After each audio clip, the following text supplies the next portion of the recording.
Oke, assalamualaikum warahmatullahi wabarakatuh. Perkenalkan, nama saya Selina Giovanni Azmi.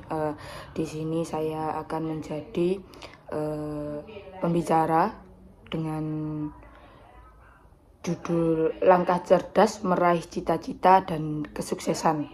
Di sini sebelumnya kita melakukan kegiatan ini secara online via Google Meet.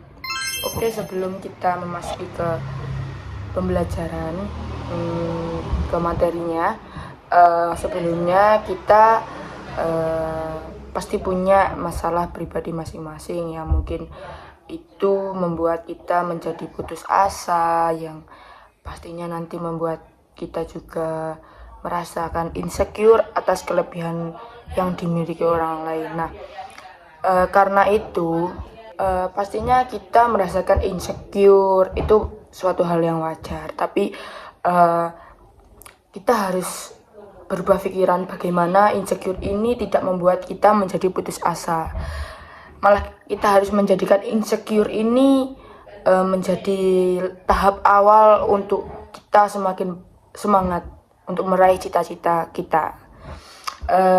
Materi yang akan saya sampaikan mengenai cara mencapai cita-cita, tujuan, dan kesuksesan.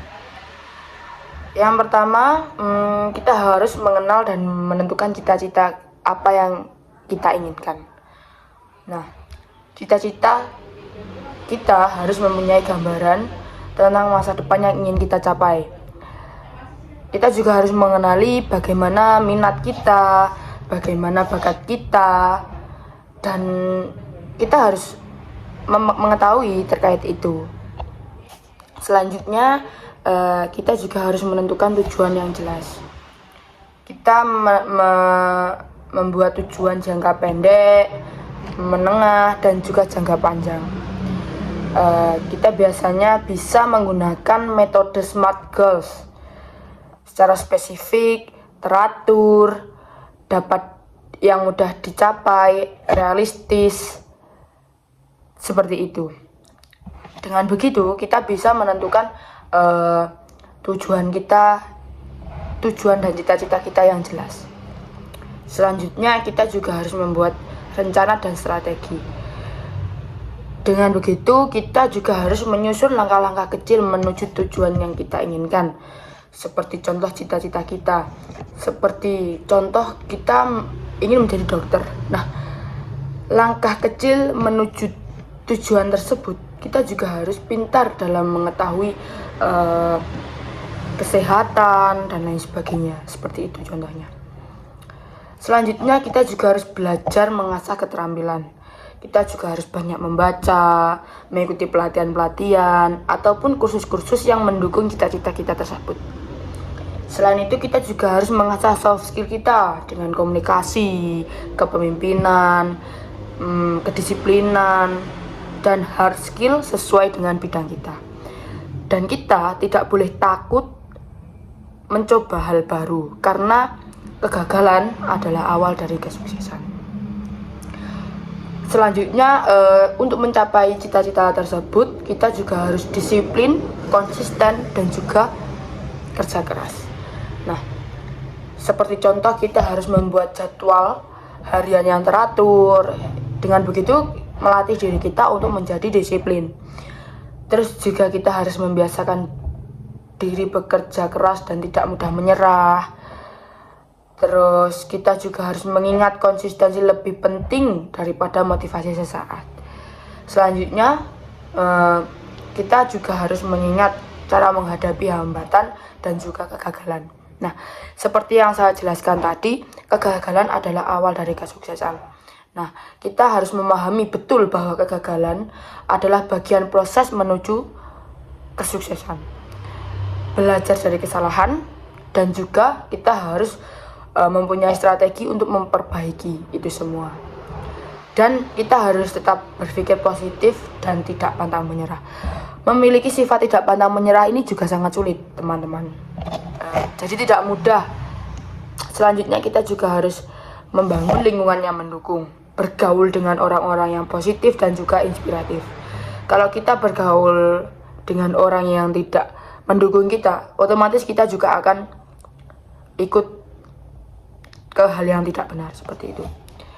Kita juga tidak lupa harus berdoa dan menjaga nilai spiritual kita masing-masing. Kita seimbangkan dengan usaha, yaitu kita seimbangkan dengan doa. Harus yakin bahwa Tuhan akan memberi jalan bagi orang yang bersungguh-sungguh. Selanjutnya juga evaluasi dan perbaikan diri. Nah, dengan evaluasi dan perbaikan diri ini harapannya kita bisa meraih kesuksesan dari langkah awal yang gagal tadi bisa menjadi kesuksesan yang kita inginkan. Oke, mungkin ada pertanyaan dari teman-teman semuanya di grup Meet ini. Mungkin bisa di lewat kolom chat ataupun langsung.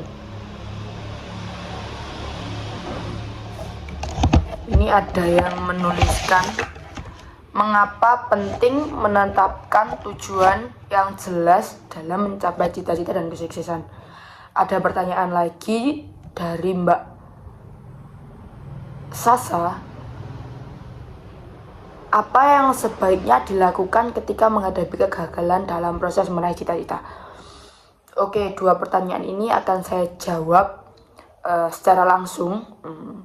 Yang pertanyaan pertama, mengapa penting menetapkan tujuan dan yang jelas dalam mencapai cita-cita dan kesuksesan? Menurut saya, tujuan yang jelas ini berfungsi sebagai arah dan peta perjalanan dalam meraih cita-cita kita.